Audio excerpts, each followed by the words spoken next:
Forêt sacrée de Zanoudi au Bénin. Nous sommes dans la commune de Zé. Cette forêt est un patrimoine écotouristique à fort potentiel. C'est le lieu choisi cette année par les étudiants en Master 2 à la Faculté des sciences agronomiques pour la science pratique sur le cours de biomonitoring de la faune. L'exercice consiste à placer des caméras de surveillance dans des zones stratégiques de la forêt. Professeur Etotepe Soborosu, chargé du cours. On est ici parce que chaque année, en fait, dans le cadre de cours de biomonitoring de la faune, on va avec les étudiants choisir des aires naturelles et on va avec les étudiants pour poser des caméras et suivre un peu, évaluer la biodiversité, surtout animale, d'un milieu. 2 heures d'horloge dans la forêt Zanoudi. Professeur Etotepe Soborosu et ses étudiants ont sillonné quelques coins de la forêt. Pendant ce périple, l'enseignante se plaît à expliquer le principe d'installation de caméras. La caméra, pour la placer de préférence un arbre assez gros pour qu'on puisse faire le tour et tout. Si vous mettez sur quelque chose de très fragile, très petit, déjà peut-être le vent peut bouger. Si un animal passe, ça peut casser ça facilement et tout. Et donc, il faut choisir en général des arbres assez gros pour que ça soit très solide.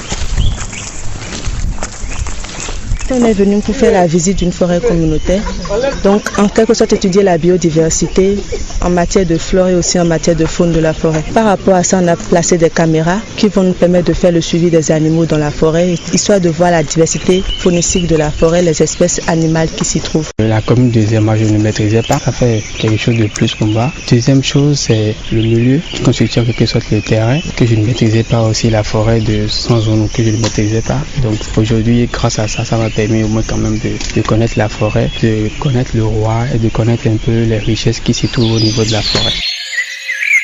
Après l'étape de la forêt de Zanoudi, dans la commune de Zé, le cap a été mis sur Akassato dans la commune d'Abomey-Calavi. Ici, il ne s'agit plus de parcourir une terre ferme en forêt, mais une zone marécageuse. Georges Redegbetan, chargé de suivi de la biodiversité au Centre régional de recherche pour un développement intégré. Nous avons quitté la terre ferme au niveau de la forêt de Zanoudi dans la commune de Zé. Actuellement, nous sommes dans la commune d'Abomey-Calavi et plus précisément dans l'arrondissement d'Akassato, village de Podi-Lemon. Ici, la différence c'est que c'est dans le marécage. On va placer les actuelles caméras pièges. Le marécage, c'est un milieu de prédilection pour le citatunga. Donc, c'est l'animal le plus visé au niveau de cet habitat. Comme vous l'aurez constaté, si vous regardez autour de vous, cette végétation, elle est dominée surtout par des fougères, dont en grande partie le diplasium et les oreilles d'éléphant.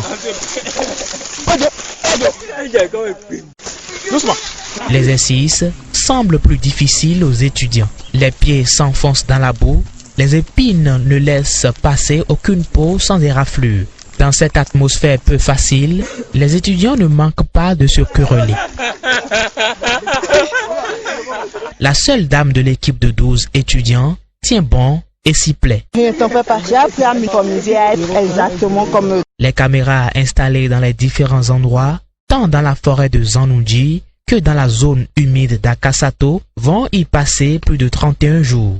Georges Redegbetan. Nous allons placer les 3 caméras ici. Et comme vous le savez, 2 semaines ou 3 semaines, nous allons repasser pour vérifier l'opérationnalisation. Est-ce que les caméras fonctionnent? Est-ce que les 4 SD fonctionnent? Ça va nous permettre de faire une comparaison parce que c'est un site qu'on utilise depuis bientôt 4 ans. Est-ce que les zones dans lesquelles vous placez les caméras sont ciblées en avance? Est-ce qu'il y a des stratégies qui vous permettent de détecter que sûrement dans 3 jours, une espèce va prendre par ici ou bien vous placez n'importe comment? Les zones sont ciblées en avance par stratégie parce que les chasseurs que vous voyez qui nous accompagnent pour placer ces caméras, c'est des gens qui maîtrisent le milieu et qui savent généralement où est-ce qu'on peut retrouver ces animaux. Parce que pour placer les caméras pièges, il ne sert à rien d'entrer dans la brousse et de placer à n'importe quel endroit. Il faut identifier là où vous estimez que l'animal passe ou bien l'animal peut passer. C'est à partir de là maintenant de ah oui, cette zone ou bien ce point est bien indiqué pour accueillir une caméra. Prendre l'image des espèces de ces zones